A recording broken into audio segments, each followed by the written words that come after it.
Cell phones should be banned in the classroom. Agree or disagree? My stance on this topic is twofold.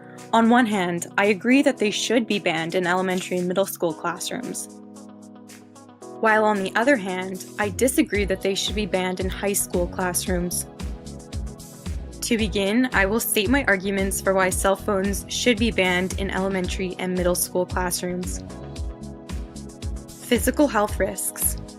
According to a review in the Journal of Microscopy and Ultrastructure, microwave radiation emitted by cell phones is a Class 2B carcinogen, alongside chloroform, lead, DDT, diesel, and gasoline, in which children are at a greater risk from exposure to than adults.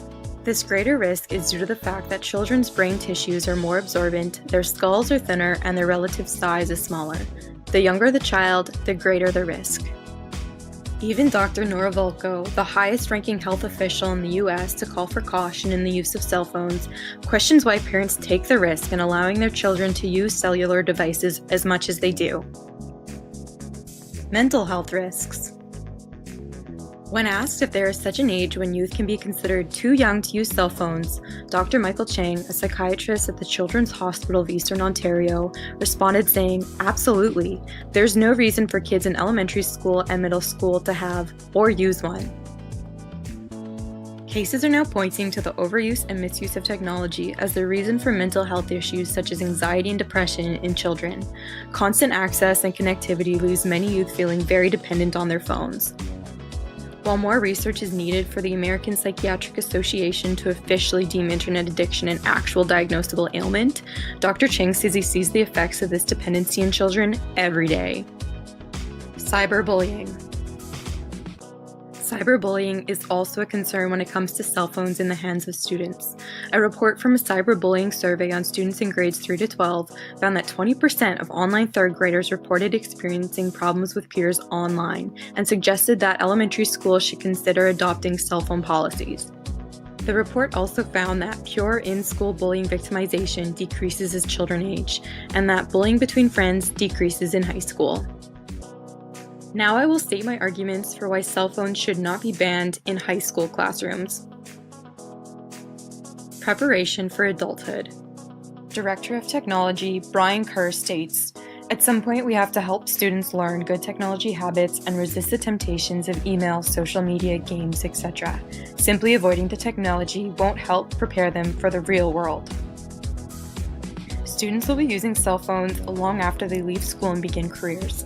How will they learn mobile etiquette and safety if cell phones are banned in high school?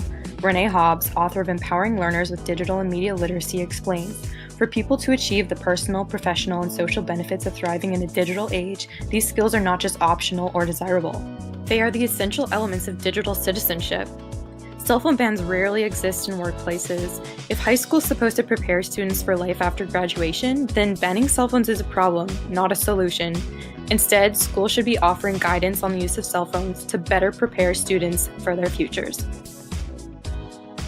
Difficult to regulate. Cell phones are not the only device that offers students a means of communication, games, and access to social media. There is a growing number of high school students that prefer to work with laptops and tablets over loose leaf and pencils. These same laptops and tablets can be used in the same way as cell phones when they are connected to the internet or have 3G capabilities. It is likely that a ban on cell phones would lead to higher uses of other digital devices such as these. In fact, France has even gone so far as to place a blanket ban over all cell phones and tablets. But what about school-provided devices? They too can do almost everything that a cell phone does, and with the countless apps and websites that offer a means of communication, games, or access to social media, it would be impossible for schools to block the use of every cellular simulating platform. Diverse learning strategies. Lesson possibilities are limitless when teachers can incorporate their students' cell phones. An example of this can be found in a recent review of meta-analysis on inquiry-based learning found in the Journal of Computers and Education. The review pointed out the importance of instruction and support in the inquiry process, and stated that the use of mobile devices for inquiry-based learning is able to foster different types of mobile activities combining a mix of instruction and agency for learners. Of course, one might argue that digital activities are also possible without the use of cell phones when schools offer desktop computers, laptops, or tablets. However, these school-provided devices aren't always readily available, aren't always sufficient for every student, and there always seems to be a few that aren't in usable condition. Besides, research from the Journal of Computers and Education reveals that the overall effect of using mobile devices in education is better than when using desktop computers or not using mobile devices as an intervention at all. In summary, cell phones should be banned in elementary and middle school classrooms because of the physical health risks, the mental health risks, and cyberbullying.